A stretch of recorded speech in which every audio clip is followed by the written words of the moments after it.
So today we're going to talk about boils. Yeah? So some people call them Furuncles, others call it skin abscess. So here in our local language, I think people call it killer V, other people call it edute.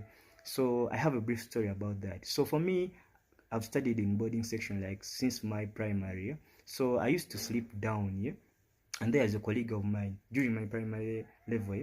And there's a colleague of mine who used to sleep up. So this guy used to bedwet, and during he used to pass through that guy's mattress, yeah, like till my bed. So I used to wake up in the morning when I'm in typical urine. So I used to run to class. Like I used not to want to bathe in the morning. Other people used to bathe in the morning. So for me, I used to run to class. So I got those boys. So I used to fear this guy, and I used to and like I was fearing reporting the guy to the warden such that they change him, yeah, so that they put him in another bed, yeah.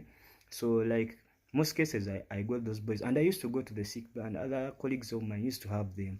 But there is one friend of mine who used to bedway. So this guy used to wake up very early in the morning, and the guy used to bathe very well, go to class. So this guy never got boys. So like here in our local people used to think that people who used to get boys are those people who used to bedwait every day. So I was asking myself, why didn't this guy get boys? So today we're going to talk about those boys. Firstly, a boil is a painful pus-filled bump under the skin caused by an infected hair follicle. Yeah? So boils are commonly caused by bacterial infection. Yeah? So the bacteria is called Staphylococcus aureus. Although there are some boils which are caused by bacteria and fungi. Yeah? So boils usually start as reddish tender bumps. Yeah? So these bumps quickly fill with pus, like growing, then they grow larger, and then they become more painful until they rupture and drain. Yeah? So boils can occur anywhere on the skin, yeah? But they appear mainly on the face, back of the neck, armpits, thigh, and buttocks. Yeah? So the areas which usually have hair, yeah, on them. Yeah? So these areas, like, they commonly sweat and experience friction. Yeah? So that's where boils most cases happen. Yeah?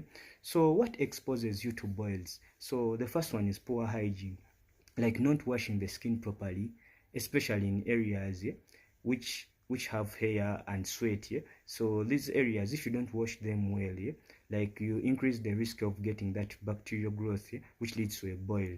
So the second one is skin conditions. So if you have skin conditions like eczema or acne, you're at a risk of getting boils. So the third one is sharing personal items. So we used to share a lot in our primary level, like sharing towels, sharing razor blades. Yeah?